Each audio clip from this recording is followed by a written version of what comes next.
ಇವತ್ತು ನಾವು ತಿಳ್ಕೊಳ್ಳೋದು ಎರಡನೇ ಚಾಪ್ಟರ್ ಇದು. ಮಾಡ್ಯುಲೇಷನ್ಸ್ ಆಫ್ ದ ಮೈಂಡ್ ಅಂತ ಇಂಗ್ಲಿಷಲ್ಲಿ ಇದೆ. ಮನಸ್ಸಿನ ಒಂದು ವೃತ್ತಿಗಳು ಅಂತ ಹೇಳ್ತಾರೆ. ಮನಸ್ಸಿನ ವೃತ್ತಿಗಳು ಅಂತ. ಮನಸ್ಸು ಎಲ್ಲೆಲ್ಲೋ ಓಡ್ತಾ ಇರುತ್ತೆ. ಅದನ್ನ ಫಸ್ಟ್ ಮನಸ್ಸಿನ ಬಗ್ಗೆ ಅರ್ಥ ಮಾಡ್ಕೊಂಡ ಮೇಲೆನೆ ನಾವು ಮನಸ್ಸನ್ನ ನಿಯಂತ್ರಣ ಮಾಡೋದು ಹೇಗೆ, ಮನಸ್ಸನ್ನ ಶಾಂತಪಡಿಸೋದು ಹೇಗೆ ಅಂತ ತಿಳ್ಕೊಬಹುದು. ಮನಸ್ಸಿನ ಬಗ್ಗೆ ತಿಳ್ಕೊಳ್ಳಿಲ್ಲ ಅಂದ್ರೆ, ಅದರ ವೃತ್ತಿ ಪ್ರವೃತ್ತಿಗಳನ್ನ ತಿಳ್ಕೊಳ್ಳಿಲ್ಲ ಅಂದ್ರೆ ನಾವು ಮನಸ್ಸಿನ ಮೇಲೆ ನಾವು ಏನು ವರ್ಕ್ ಮಾಡೋಕ್ಕಾಗೋದಿಲ್ಲ, ಕೆಲಸ ಮಾಡೋಕ್ಕಾಗೋದಿಲ್ಲ. ಸೊ ಅದಕ್ಕೆ ಫಸ್ಟ್ ಆ ಮನಸ್ಸಿನ ವೃತ್ತಿಗಳನ್ನ ತಿಳ್ಕೊಬೇಕು. ಇವತ್ತಿನ ಒಂದು ಎರಡನೇ ಸೂತ್ರ ಏನಿದೆ ಅಂದ್ರೆ, ಯೋಗಶ್ಚ ಚಿತ್ತವೃತ್ತಿ ನಿರೋಧ. ಯೋಗ ಚಿತ್ತವೃತ್ತಿ ನಿರೋಧ. ಇದು ನಾವು ತುಂಬಾ ಸರಿ ಕೇಳಿರ್ತೀವಿ. ನಾವು ಯೋಗದ ಒಂದು ಸೆಷನ್ಸ್ ಅಲ್ಲಿ ಎಲ್ಲೇ ಹೋದ್ರು ನಿನ್ನೆ ಒಂದು ಸೂತ್ರ ನೋಡಿದ್ವಲ್ಲ, ಆ ಸೂತ್ರ ಮೊದಲನೇ ಸೂತ್ರ ಯಾವುದು? ಅಥ ಯೋಗಾನುಶಾಸನಂ. ಅದು ಕೇಳಿರ್ತೀವಿ. ಯೋಗ ಚಿತ್ತವೃತ್ತಿ ನಿರೋಧ. ಯೋಗ ಅಂದ್ರೆ ಏನು? ಮನಸ್ಸಿನ ಒಂದು ವೃತ್ತಿಗಳು ಏನೇನಿದೆ ಅಲ್ಲ, ಅದನ್ನೆಲ್ಲ ನಿಯಂತ್ರಣಕ್ಕೆ ತೆಗೆದುಕೊಂಡು ಬರೋದು, ಒಂದು ಕಂಟ್ರೋಲ್ ತಗೊಂಡ್ಬರೋದು, ಮನಸ್ಸಿನ ಮೇಲೆ ಒಂದು ನಿಯಂತ್ರಣ ತೆಗೆದುಕೊಂಡು ಬರೋದು. ಹೇಗೆ? ಫಸ್ಟ್ ಆ ವೃತ್ತಿಗಳು ಯಾವುದು ಅದು ತಿಳ್ಕೊಬೇಕು ನಾವು. ಮನಸ್ಸಿನ ವೃತ್ತಿಗಳು ಯಾವುದು ಅದನ್ನ ಹೇಳ್ತಾ ಹೋಗ್ತಾರೆ. ಏನು ನೆಕ್ಸ್ಟ್ ಸೂತ್ರ ಬಂದು, ತದಾ ದ್ರಷ್ಟು ಸ್ವರೂಪೇ ಅವಸ್ಥಾನಂ. ಯಾವಾಗ ಮನಸ್ಸಿನ ವೃತ್ತಿಗಳ ಮೇಲೆ ನಮ್ಮ ಒಂದು ನಿಯಂತ್ರಣ ಇರುತ್ತೆ, ಅವಾಗ ನಾವು ನಮ್ಮ ಆತ್ಮನಲ್ಲಿ ನೆಲೆಗೊಳ್ಳುತ್ತೀವಿ. ಅಥವಾ ದ್ರಷ್ಟು ಅಂದ್ರೆ ಏನು? ಕಣ್ಣಿಗೆ ಕಾಣಿಸ್ತಾ ಇದೆಯಲ್ಲ, ಏನೇನು ಕಾಣಿಸ್ತಾ ಇದೆ ಇದೆಲ್ಲ ದೃಶ್ಯ. ಕೇಳಿಸ್ಕೊಳ್ತಾ ಇದ್ದೀರಾ? ಕಣ್ಣಿಗೆ ಏನೇನು ಕಾಣಿಸ್ತಾ ಇದೆ ಇದೆಲ್ಲವನ್ನ ದೃಶ್ಯ. This called scenery. ಇದನ್ನ ಯಾರೋ ಒಬ್ರು ನೋಡ್ತಾ ಇದ್ದಾರೆ. ಈ ಒಂದು ದೃಶ್ಯವನ್ನ ಯಾರೋ ನೋಡ್ತಾ ಇದ್ದಾರೆ. ಆ ನೋಡುವಂತವರನ್ನ ದ್ರಷ್ಟು ಅಂತ ಕರೀತಾರೆ. ಆ ದ್ರಷ್ಟು ಎಲ್ಲಿದ್ದಾರೆ? ಒಳಗಡೆ ಇದ್ದಾರೆ.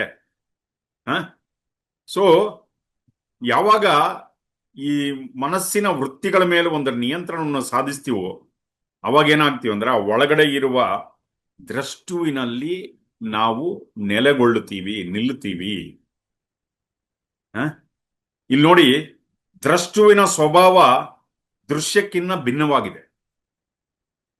ನಾವೇನ್ ನೋಡ್ತಾ ಇದೀವಲ್ಲ ಅದೆಲ್ಲ ದೃಶ್ಯ.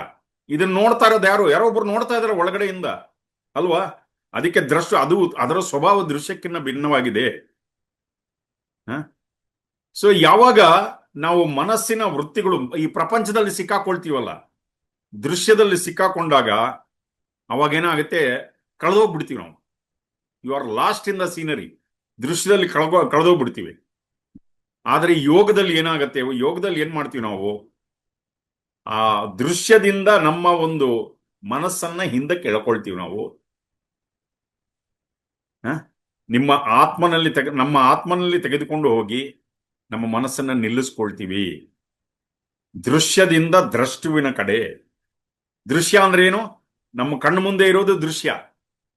ಹಾಗೆ ನೋಡಿದ್ರೆ ಈ ಶರೀರ ಕೂಡ ದೃಶ್ಯನೇ. This body is also a scenery. ಹಾಗೆ ನೋಡಿದ್ರೆ ಉಸಿರಾಟ ಕೂಡ ದೃಶ್ಯನೇ. ಹಾಗೆ ನೋಡಿದ್ರೆ ಮನಸ್ಸು ಕೂಡ ದೃಶ್ಯವೇ. ಮತ್ಯಾವುದು ದ್ರಷ್ಟು? ಯಾರು ಅಂದ್ರೆ, ಒಳಗಡೆ ಯಾವುದೋ ಒಂದು ನೋಡ್ತಾ ಇದೆ ಒಂದು ಒಳಗಡೆಯಿಂದ. ಯೋಗ ಅಂದ್ರೆ ಏನು? ನಮ್ಮ ಮನಸ್ಸಿನ ಆಚೆ ಕಡೆ ಹೋಗ್ಬಿಟ್ಟಿರುವ ಮನಸ್ಸನ್ನ ಅದನ್ನು ವಿತ್ಡ್ರಾ ಮಾಡ್ಕೊಂಡು, ಅದನ್ನು ಹೇಳ್ಕೊಂಡು ನಮ್ಮೊಳಗೆ ನಮ್ಮ ಕೇಂದ್ರದಲ್ಲಿ ನಿಲ್ಲಿಸಿಕೊಳ್ಳುವುದಕ್ಕೆ, ಕೇಂದ್ರದಲ್ಲಿ ಸ್ಥಿತವಾಗಿರುವುದಕ್ಕೆ, ಅದಕ್ಕೆ ಯೋಗ ಅಂತ ಕರೀತಾರೆ. ಯಾವಾಗ ಈ ನಿಯಂತ್ರಣ ನಮಗೆ ಬರುತ್ತೆ, ಆವಾಗ ನಮ್ಮ ಆತ್ಮನಲ್ಲಿ, ಈ ದ್ರಷ್ಟುವಿನಲ್ಲಿ ನಾವು ವಿಶ್ರಮಿಸ್ತೀವಿ. ಆತ್ಮನ ಸ್ವಭಾವದಲ್ಲಿ ನಿಲ್ತೀವಿ ನಾವು. ಇಲ್ಲಾಂದ್ರೆ ಏನಾಗ್ತಾ ಇದೆ ಇಲ್ಲಿ? ಅದಕ್ಕೆ ಹೇಳ್ತಾರೆ, ವೃತ್ತಿ ಸಾರೂಪ್ಯಂ ಇತರತ್ರ. ಮುಂದಿನ ಸೂತ್ರ ಏನ್ ಹೇಳ್ತಾ ಇದ್ದಾರೆ? ವೃತ್ತಿ ಸಾರೂಪ್ಯಂ ಇತರತ್ರ. ಯಾವಾಗ ನಾವು ನಮ್ಮ ಆತ್ಮನಲ್ಲಿ ನೆಲೆಗೊಳ್ತಾ ಇಲ್ಲ, ಈ ದ್ರಷ್ಟುವಿನಲ್ಲಿ ನೆಲೆಗೊಳ್ತಾ ಇಲ್ಲ, ನಮ್ಮ ಮನಸ್ಸು ಅಲ್ಲಿ ಇಲ್ಲಿ ಹೊಟ್ಟೋಗ್ಬಿಡುತ್ತೆ, ಅಲ್ವಾ? ನೋಡ್ಕೊಳ್ಳಿ, ಮನಸ್ಸು ಅಲ್ಲಿ ಇಲ್ಲಿ ಅಲ್ದಾಡ್ತಾ ಇರುತ್ತೆ. ಮನಸ್ಸು ಈ ಪ್ರಪಂಚದಲ್ಲೆಲ್ಲ ಸುತ್ತಾಡುತ್ತೆ ಮನಸ್ಸು. ಹ ಕಣ್ಣು ಓಪನ್ ಮಾಡ್ತೀವಿ, ಯಾವುದೋ ಒಂದು ದೃಶ್ಯದಲ್ಲಿ ಸಿಕ್ಕಾಕೊಳ್ಳುತ್ತೆ, ದೃಷ್ಟಿ ಮನಸ್ಸು ಆಚೆ ಹೋಗ್ಬಿಡುತ್ತೆ. ಅದೇ ತರ ಯಾವುದೋ ಸುವಾಸನೆಯಲ್ಲಿ ಸಿಕ್ಕಾಕೊಂಡಿದೀವಿ, ಯಾವುದೋ ಒಳ್ಳೆ ಸುವಾಸನೆ ಬರ್ತಾ ಇದೆ, ಅಲ್ಲಿ ಮನಸ್ಸು ಮೂಗಿನ ಮೂಲಕ ಆಚೆ ಹೋಗ್ಬಿಟ್ಟಿದೆ. 5 ಬಾಗಿಲುಗಳಿದೆ ನಮಗೆ. We have 5 doors. ಒಂದು ಕಣ್ಣಿನ ಮುಖಾಂತರ ಮನಸ್ಸು ಆಚೆ ಹೋಗ್ಬಿಡುತ್ತೆ. ಒಂದು ಕಿವಿಯ ಮುಖ, ಯಾವುದೋ ಒಳ್ಳೆ ಶಬ್ದ ಕೇಳಿಸ್ತಾ ಇದೆ, ಕಿವಿಯ ಮುಖಾಂತರ ಆಚೆ ಹೋಗುತ್ತೆ. ಮೂರನೇದು ನಾಲ್ಗೆ, ಒಳ್ಳೆ ರುಚಿ ನಾಲ್ಗೆ ಮುಖಾಂತರ ಆಚೆ ಹೋಗುತ್ತೆ. ಒಳ್ಳೆ ಸುವಾಸನೆ ಕಡೆ ಆಚೆ ಹೋಗುತ್ತೆ, ಒಳ್ಳೆ ಸ್ಪರ್ಶದ ಕಡೆ ಆಚೆ ಹೋಗುತ್ತೆ. ಅರ್ಥ ಆಗ್ತಾ ಇದೆಯಲ್ಲ? 5 ಬಾಗಿಲುಗಳ ಮುಖಾಂತರ ಮನಸ್ಸು ಇದು ಆಚೆ ಹೊರಟೋಗ್ತಾ ಇದೆ. ಇಲ್ಲ ಅಂದ್ರೆ ಸೊ ಯಾವಾಗ ನಾವು ಈ ಒಂದು ಇಂದ್ರಿಯಗಳಲ್ಲಿ ಸಿಕ್ಕಾಕೊಂಡಿದೀವೋ, ಸೊ ಮತ್ತೆ ಅದರಿಂದ ವಾಪಸ್ ಯಾವಾಗ ಹೇಗ್ ಬರ್ತೀವಿ ನಾವು? ನಿದ್ದೆ ಮಾಡುವಾಗ ವಾಪಸ್ ಬಂದ್ಬಿಡ್ತೀವಿ. ನಿದ್ದೆ ಮಾಡುವಾಗ ಯಾವ್ದಾದ್ರು ಇಂದ್ರಿಯಗಳು ಉಪಯೋಗಿಸ್ತಾ ಇದೀವ? Are we using any of our senses while sleeping? ಇಲ್ಲ. ಆಗಾಗ್ಲೂ ಕೂಡ ಉಪಯೋಗಿಸ್ತಾ ಇದ್ದೀವಿ, ಒಂದೊಂದ್ಸರಿ ಉಪಯೋಗಿಸ್ತೀವಿ. ಗಾಢವಾದ ನಿದ್ದೆಯಲ್ಲಿ ಯಾವುದೇ ಇಂದ್ರಿಯಗಳನ್ನು ಉಪಯೋಗಿಸ್ತಾ ಇಲ್ಲ. ಆದರೆ ಸ್ವಪ್ನಾವಸ್ಥೆಯಲ್ಲಿ ನಮ್ಮದೇ ಆದ ಒಂದು ಫ್ಯಾಂಟಸಿಯಲ್ಲಿ ಇರ್ತೀವಿ ನಾವು. ಅವಾಗ ಮೆಮೊರೀಸ್ ಎಲ್ಲ ಬರುತ್ತೆ. ಆವಾಗಲೂ ಶಾಂತವಾಗಿಲ್ಲ ಮನಸ್ಸು. ಸೊ ಯಾವಾಗ ನಮ್ಮ ಮನಸ್ಸನ್ನ ನಾವು ಒಳಕ್ಕೆ ಸೆಳೆದುಕೊಂಡು ನಮ್ಮ ಕೇಂದ್ರದಲ್ಲಿ ಕುಳಿತುಕೊಳ್ತೀವಿ, ಆವಾಗ ಏನಾಗತ್ತಂದ್ರೆ ನಮ್ಮ ಎಲ್ಲ ಸಡಿಲವಾಗಿ ಬಿಟ್ಟುಬಿಟ್ಟಿರೋಂಥ ಮನಸ್ಸನ್ನ ನಾವು ಹಿಡಿದಿಟ್ಕೊಳ್ತೀವಿ. ಅವಾಗ ವಸ್ತುವಿಗಾಗಿ ಆಚೆ ಹುಡುಕಬೇಕಾಗಿಲ್ಲ, ನಮಗೆ ನಾವೇ ವಸ್ತುವಾಗಿ ಬಿಡ್ತೀವಿ. ಯಾವುದೋ ವಸ್ತುವಿನಲ್ಲಿ ಆಚೆಗೆ ಎಲ್ಲೋ ಅದರಲ್ಲಿ ಸಿಕ್ಕಾಕೊಳ್ಳೋದು ಬೇಕಾದ್ರೆ your body itself become an object to observe. ಈ ಶರೀರವನ್ನು ಗಮನಿಸೋದು ತುಂಬಾ ಇದೆ, ಈ ಉಸಿರನ್ನು ಗಮನಿಸೋದು ತುಂಬಾ ಇದೆ, ಈ ಮನಸ್ಸನ್ನು ಗಮನಿಸೋದು ತುಂಬಾ ಇದೆ. ನೋಡಿ, ಹೇಳ್ತಾ ಇದ್ರೆ ಇಲ್ಲಿ ಪತಂಜಲಿ ಮಹರ್ಷಿಗಳು, ಗುರುಗಳು ಹೇಳ್ತಾ ಇದ್ದಾರೆ ನೋಡಿ, ಈ ಹಳ್ಳಿಗಳಲ್ಲಾಗ್ಲಿ ಆಚೆ ಕಡೆ ನಾವು ಸಿನಿಮಾ ಹಾಲ್ ನೋಡ್ತೀವಲ್ಲ, ಸಿನಿಮಾ ಹಾಲಲ್ಲಿ ಚಿಕ್ಕ ಚಿಕ್ಕ ಮಕ್ಕಳು ಜನ ಏನ್ ಮಾಡ್ತಾರೆ ಅಂದ್ರೆ, ಯಾವ್ದಾದ್ರು ಸಿನಿಮಾ ಇದ್ರೆ ಪೂರ್ತಿ ಸಿನಿಮಾದಲ್ಲೇ ಇನ್ವಾಲ್ವ್ ಆಗ್ಬಿಡ್ತಾರೆ. ಅವಾಗ ಏನು ಮೈ ಮೇಲೆ ಪ್ರಜ್ಞಾನೇ ಇರೋದಿಲ್ಲ. ಹೀರೋ ಫೈಟಿಂಗ್ ಮಾಡ್ತಾ ಇರ್ತಾನೆ, ಅವ್ರ ಜೊತೆ ಇವರು ಫೈಟಿಂಗ್ ಮಾಡ್ತಾ ಇರ್ತಾರೆ. ಎಷ್ಟೋ ಜನ ನೀವು ಸಿನಿಮಾ ಹಾಲಲ್ಲಿ ನೋಡಿ, ಫೈಟಿಂಗ್ ನಡೆಯುವಾಗ ಅಕ್ಕಪಕ್ಕ ಸೀಟುಗಳು ನೋಡಿ, ಈ ಸೀಟಲ್ಲಿ ಕೂತ್ಕೊಂಡಿರೋರು ಕೂಡ ಫೈಟಿಂಗ್ ಮಾಡ್ತಾ ಇರ್ತಾರೆ. ಅಷ್ಟು ಸೀನೇ ದೃಶ್ಯದಲ್ಲಿ ಅಷ್ಟು ಒಂದಾಗ್ಬಿಟ್ಟಿರ್ತಾರೆ. ಅವಾಗ ಯಾವ ಸೊಂಟದ ನೋವು, ಯಾವ ಕಾಲು ನೋವು, ಇವೆಲ್ಲ ಮಾಡ್ತೋಗ್ಬಿಡುತ್ತೆ. ಓಕೆ, ಮಾಮೂಲಿಯಾಗಿ ಕೂತ್ಕೊಂಡಿದ್ದಾಗ ಅಯ್ಯೋ ಕುತ್ಕೊಳಕ್ ಆಗಲ್ಲ, ಅಯ್ಯೋ ಕಾಲು ನೋವು, ಅಯ್ಯೋ ಸೊಂಟದ ನೋವು ಅಂತ ಶುರು ಮಾಡ್ತಾ ಇರ್ತೀವಿ. ಸಿನಿಮಾ ನೋಡುವಾಗ ಆ 3 ಗಂಟೆ ಹೊತ್ತು ಆ ಸೊಂಟದ ನೋವು ಎಲ್ಲೋಗ್ಬಿಟ್ಟಿರುತ್ತೋ, ಆ ಕಾಲು ನೋವು ಎಲ್ಲೋಗ್ಬಿಟ್ಟಿರುತ್ತೋ ಏನೋ, ನಾವೇ ನಮ್ಮ ಮನಸ್ಸೇ ಸಿನಿಮಾ ಆಗಿ ಪರಿವರ್ತನೆ ಆಗೋಗ್ಬಿಡುತ್ತೆ. ನಮ್ಮ ಮನಸ್ಸೇ, ನಮ್ಮ ಚೈತನ್ಯ ಆ ಸಿನಿಮಾದ ಒಂದು ರೂಪವನ್ನು ತೆಗೆದುಕೊಂಡ್ಬಿಡುತ್ತೆ. ಇದಕ್ಕೆ ವೃತ್ತಿ ಅಂತ ಕರೀತಾರೆ. ದಿಸ್ ಇಸ್ ಕಾಲ್ಡ್ ವೃತ್ತಿ. ಇದನ್ನೇ ವೃತ್ತಿ ಅಂತ ಕರೀತಾರೆ. ಒಂದು ಸಣ್ಣ ಎಕ್ಸಾಂಪಲ್ ಕೊಡ್ತಾರೆ ಗುರುಗಳು. ಒಂದು ಹಳ್ಳಿಯಲ್ಲಿ ಒಂದು ಸಿನಿಮಾ ನಡೀತಾ ಇರುತ್ತೆ. ಅಲ್ಲಿ ಕೇಳಿಸ್ಕೊತಾ ಇದ್ದೀರಾ? Are you all with me? ಅಲ್ಲಿ ಒಬ್ಬ ಹೀರೋಗೆ ವಿಲನ್ ಹೊಡಿತಾ ಇರ್ತಾನೆ. ಹಳ್ಳಿ ಜನ ಊರೊಳಗೆ ಹೋಗಿ ಕಟ್ಟಿಗೆಗಳೆಲ್ಲ ತಗೊಂಬಂದು ಸ್ಕ್ರೀನ್ ಕಡೆ ನುಗ್ಗುತ್ತಾರೆ. ನಮ್ಮ ಹೀರೋನ್ ಹೊಡಿತೀಯ ನೀನು? ಅಲ್ಲಿ ನಡೀತಾ ಇದೇನು ಸಿನಿಮಾ? ಅಲ್ಲಿ ಸ್ಕ್ರೀನ್ ಮೇಲೆ ಸಿನಿಮಾ ನಡೀತಾ ಇದೆ. ವಿಲನ್ ಹೀರೋನ್ ಹೊಡಿತಾ ಇದ್ರೆ ಹಳ್ಳಿ ಜನ ಏನ್ ಮಾಡ್ತಾರೆ, ಆ ಸ್ಕ್ರೀನ್ ಕಡೆ ನುಗ್ಗುತ್ತಾರೆ ವಿಲನ್ ಹೊಡಿಯಕ್ಕೆ. ಅರ್ಥ ಆಗ್ತಾ ಇದೆಯಲ್ಲ? ಸೊ ಅಷ್ಟು ನಾವು ದೃಶ್ಯದಲ್ಲಿ ಸಿಕ್ಕಾಕೊಂಡ್ಬಿಟ್ಟಿದೀವಿ. ನಮ್ಮ ಚೈತನ್ಯ ಇದೆ ಅಲ್ಲ ಒಳಗಡೆ, ಆ ಒಂದು ದೃಶ್ಯವೇ ತಾನಾಗ್ಬಿಟ್ಟಿದೆ ಅದು. ಯೋಗ ಅಂದ್ರೆ ಏನು? ಇಲ್ಲಿ ನೋಡಿ, ಇಲ್ಲಿ ಹೇಳ್ತಾ ಇದ್ದಾರೆ. ಯೋಗ ಅಂದ್ರೆ ಏನು? ನಮ್ಮಲ್ಲಿ ಒಂದು ಏಕತ್ವವನ್ನ ತೆಗೆದುಕೊಂಡು ಬರೋದಿಕ್ಕೆ, ನಮ್ಮಲ್ಲಿ ಒಂದು ಪೂರ್ಣತೆಯನ್ನು ತೆಗೆದುಕೊಂಡು ಬರೋದಿಕ್ಕೆ, ಅದಕ್ಕೆ ಯೋಗ ಅಂತ ಕರೀತಾರೆ. ಯೋಗ ಅಂದ್ರೆ ಬರೀ ಆಸನಗಳು ಮಾಡೋದಲ್ಲ, ಆಸನಗಳು ಕೂಡ ಯೋಗದ ಒಂದು ಭಾಗವೇ, ಇಲ್ಲ ಅಂತಲ್ಲ. ನಮ್ಮಲ್ಲಿ ಒಂದು ಪೂರ್ಣತೆಯನ್ನು ತೆಗೆದುಕೊಂಡು ಬರೋದು. ಹೇಗೆ ತೆಗೆದುಕೊಂಡು ಬರೋದು? ಇವಾಗ ನೋಡಿ ಅಪ್ಪ, ನೀವೆಲ್ಲ ನನ್ನನ್ನು ನೋಡ್ತಾ ಇದ್ದೀರಾ, ನನ್ನ ಮಾತು ಕೇಳಿಸ್ಕೊಳ್ತಾ ಇದ್ದೆ, ನಾನೇ ನಿಮಗೆ ದೃಶ್ಯ. ಕರೆಕ್ಟಾ? ನಾನೇ ನಿಮಗೆ ದೃಶ್ಯ. ಒಂದ್ಸರಿ ಕಣ್ಣು ಮುಚ್ಕೊಳ್ಳಿ, ಎಲ್ಲ ಕಣ್ಣು ಮುಚ್ಕೊಳ್ಳೋಣ. ಒಂದ್ಸರಿ ಕಣ್ಣು ಹಿಂಗೆ ಕಿವುಚ್ಕೊಳ್ಳಿ. Squeeze your eyes. ಕಣ್ಣು ಕಿವುಚ್ಕೊಳ್ಳಿ ಹಾಗೆ. ಈ ಕ್ಷಣಕ್ಕೆ ನಿಮ್ಮ ಗಮನವನ್ನ, ನಿಮ್ಮ ಶರೀರವನ್ನೆಲ್ಲ ಗಮನಿಸಿ.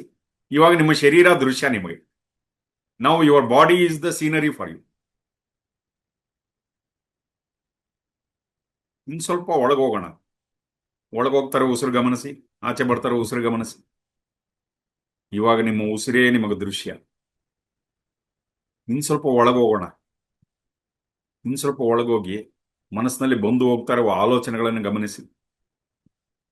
ನಿಮ್ಮ ಮನಸ್ಸೇ ನಿಮಗೆ ದೃಶ್ಯ ಇವಾಗ. ಹಾಗೆ ನಿಮ್ಮಲ್ಲಿ ಯಾವುದಾದ್ರೂ ಭಾವನೆಗಳಿದ್ರೆ ಗಮನಿಸಿ. ಕೋಪ, ದುಃಖ, ಬೇಜಾರಾಗ್ತಾ ಇದ್ರೆ, ನಿಸ್ಪೃಹತೆ, ಆ ಭಾವನೆಗಳನ್ನು ಗಮನಿಸಿ. ಈ ಕ್ಷಣದಲ್ಲಿ ಏನು ನೋಡುವುದಕ್ಕೆ ಆಸಕ್ತಿ ಇಲ್ಲ. ಈ ಕ್ಷಣದಲ್ಲಿ ಏನು ಕೇಳುವುದಕ್ಕೆ ಆಸಕ್ತಿ ಇಲ್ಲ.